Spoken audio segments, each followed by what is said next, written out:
21 সালে বিধানসভায় আপনারা অনেক আগে জোট নিয়ে আলোচনা করেছিলেন। এই বছরে বিধানসভায় আপনাদের কোনো আলাপ আলোচনা দেখা যাচ্ছে না, সেরকম জোট নিয়ে কোনো দল সক্রিয় দেখা যাচ্ছে না। আপনি কি বলবেন এই বিষয়ে? আমরা আমাদের দিক থেকে সর্বোচ্চ চেষ্টা করছি বিজেপি এবং তৃণমূলকে পশ্চিম বাংলা থেকে কিভাবে অপ্রাসঙ্গিক করা যায়। সেই জন্য প্রায় বিগত 1 বছর ধরে আমরা এই চেষ্টা চালাচ্ছি। আমরা একাধিকবার বামপন্থীদের সাথে আলোচনায় বসেছি এবং চিঠি দিয়েছি। কংগ্রেসকেও একাধিকবার আমরা চিঠি দিয়েছি। আমরা এআইসিসিকে চিঠি দিচ্ছি। আগে পিসিসিকে দিয়েছিলাম, এখন এআইসিসিকে দিচ্ছি। শুধু তাই না, আপনাদের জ্ঞাতার্থে জানিয়ে রাখি, অনেক সামাজিক সংগঠন তারাও চাইছে এই বিজেপি তৃণমূলের হাত থেকে বাংলাকে মুক্ত করতে। সেজন্য তারা সরাসরি কন্টেস্ট করবে না, কিন্তু তারা আমাদেরকে পূর্ণ সমর্থন দিতে চাইছে। অনেক ছোট বড় রাজনৈতিক দল আছে, প্রত্যেককে নিয়ে যারা অবিজেপি তৃণমূল যারা অবস্থান রাখছে এবং সেকুলার মাইন্ডে যারা চলে, তাদেরকে ঐক্যবদ্ধ করার চেষ্টা করছি। এবার আমার অনুরোধ এতটুকুই, মিডিয়ার মাধ্যমে প্রশ্ন যখন তুলেছে যে দ্রুততার সাথে জোট না হলে এই জোটের সুফল আমরা বুথ স্তরে পাবো না। শুধু এই শহরের রাজ্য নেতৃত্বদের মধ্যে হয়তো জোট থাকবে। যদি আমরা দ্রুততার সাথে জোটটা ঘোষণা করতে পারি, তাহলে ইম্প্যাক্ট আমরা বুথ স্তরে পৌঁছাতে পারবো। আমরা চাই জোটের যদি সুফল পেতে চাই, তাহলে আমাদের কাজই হবে বুথ স্তর থেকে এই জোটটাকে তুলে নিয়ে আসা।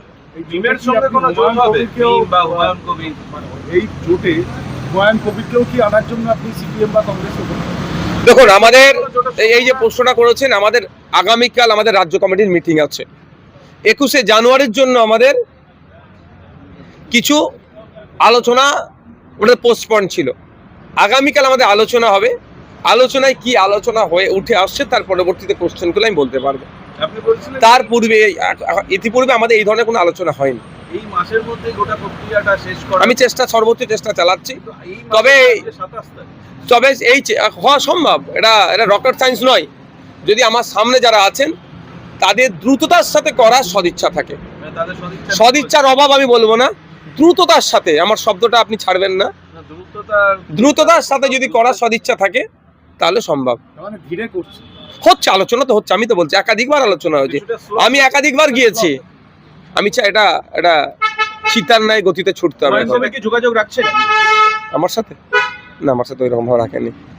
তাহলে এবারে কংগ্রেস, আইএসএ, বামপন্থী, হুমায়ুন কবির সবাই মিলে জোট এখনো পর্যন্ত কিন্তু আমরা ডিক্লেয়ার করিনি, করলেই জানতে পারবেন। কার সঙ্গে জোট? কংগ্রেসের সঙ্গে আর সম্ভাবনা আছে তো? কারণ পিসিসি কে আপনি চিঠি দিয়েছেন, তার পাল্টা কিন্তু এখনো পর্যন্ত তাদের তরফ থেকে বরং তারা একলা চলুর কথাই বারবার বলছে। তারা তাদের অবস্থান রাখতে পারে, এখানে কোনো সমস্যা নেই।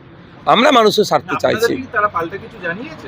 না, আমাদের সেই অর্থে জানায়নি। আমরা এই চিঠিগুলোকে নিয়ে আমরা এআইসিসি কে জানানোর চেষ্টা করছি, যে এআইসিসি কে ব্যাপারটাকে করার জন্য। Thank you. আমি কোন দিক দিয়ে গিয়েছিলাম?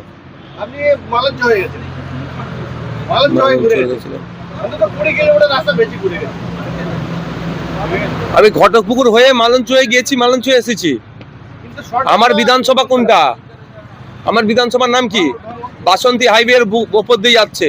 আমি আমার বিধানসভার 8 জায়গায়, 6 জায়গায়, 2 জায়গায়, 4 জায়গায় বসবো, চা খাবো, তাতে আমাদের ছেলেদেরকে বুস্ট আপ করবো না আমি? নওশাদ সিদ্দিকার ভয় আমার সাথে? শুনে একটু করে বলে, আমার সাথে এখন 4 জন সিআইএসএফ এর কর্মীরা থাকেন। আর এটা 2023 সাল থেকে। আর 2021 সাল থেকে আমি বিধায়ক। 2 বছর বিনা সিকিউরিটিতে ঘোরা ছেলে আমি, বুঝতে পেরেছেন? আমাকে 2022 সালে 26শে জানুয়ারি পতাকা তুলতে দিচ্ছিল না এই ভাঙড় ক্যানিংয়ের কিছু অসাধু ব্যক্তি। সেখানে আমার নিরাপত্তা রক্ষী ছিল না, গুলিগালাও বোমাবাজি করেছিল। আমি সেখানে গিয়ে নিজে হাতে বাঁশ পুঁতে জাতীয় পতাকা উত্তোলন করেছিলাম, আমি সেই ছেলে। সুতরাং নওশাদ সিদ্দিকীর সাথে ভয়, এটা ঠিক মানাচ্ছে। এবার আপনি বলতে পারেন নওশাদ সিদ্দিকী আর সংযত কথা বলে, এটা মানাবে। আপনি বললেন যে ভাঙড়ের বিধানসভার মধ্যে তার কর্মীদের সঙ্গে আপনি চা পান খেতে খেতে গেছেন, কিন্তু ক্যানিং কোনো বিধানসভা আপনাদের স্বপ্ন থাকে? আমি ভাই সত্যি কথা বলছি, এই প্রথম শুনলাম যে ওই দিক দিয়ে সহজ হয়, তাড়াতাড়ি হয়। আমি জানতাম না। আমি জানি ঘটকপুকুর হয়ে বাসন্তী হাইওয়ে হয়ে যেতে হয়, আমি জানতাম না। পরে বারে যাবো। ওই দলকে গ্রেফতার করা হলো, জামিন পেয়েছে, আজকে মালা পরিয়ে ঘরে আসবে। একজনকে থানা থেকে, ভাঙড় থানা থেকে ছেড়ে দেওয়া হলো, অথচ ওই দলকে জেলে। ভাই বিরোধী। এইগুলো মাথায় নিয়ে রাজনীতি করতে এসে ওই মিডিয়ার সামনে কান্নাকাটি করবো না আমার ছেলেকে কেন গ্রেফতার করলো, ও সব চলবে না। ধরে নিয়ে যাবে, জামিন করিয়ে মালা পরিয়ে নিয়ে আসবো। কোনো পুলিশকে ফোন করে স্যার দেখে নেন, ও কাজ করা নয়। যত জেল খাটাবে আমাদেরকে তত আমরা শক্তিশালী হবো। হ্যাঁ, অন্যায় করছে সেগুলো সব লিপিবদ্ধ হবে, কোন থানা কি কখন কি করছে সব লিপিবদ্ধ আছে। এক মাগে শীত যায় না। আজকে যে নিচে আছে কালকে সে কালের ক্রমে উপরে উঠবে, আর আজকে যে উপরে আছে কালের ক্রমে তাকে আগামীতে নিচে নামতেই হবে, এটা মাথায় রাখবেন। কলকাতায় এলো অখিলেশ যাদব মমতা ব্যানার্জির সাথে জোট করে। অখিলেশ দেখুন, ওদের লোকসভা 2019-এ এই অখিলেশ যাদব থেকে শুরু করে লালু থেকে শুরু করে এই যে লালু বিহারে বলতো জব তক সমোসা মে আলু তব তক বিহার মে লালু, সে লালু ফুটে গেছে বিহারে। আজকে অখিলেশ যাদব কলকাতায় এসছে। এই যে ওরা লোকসভা ভোটের আগে ইন্ডি জোট করেছিল, ইন্ডি জোট, সেই ইন্ডি জোট এখন পিন্ডি হয়ে গেছে। ইন্ডিয়া জোট, আরে ইন্ডিয়া জোট আপনারা বলছেন, আমরা বলি ইন্ডি জোট। যে ইন্ডি জোট সব পিন্ডি হয়ে গেছে।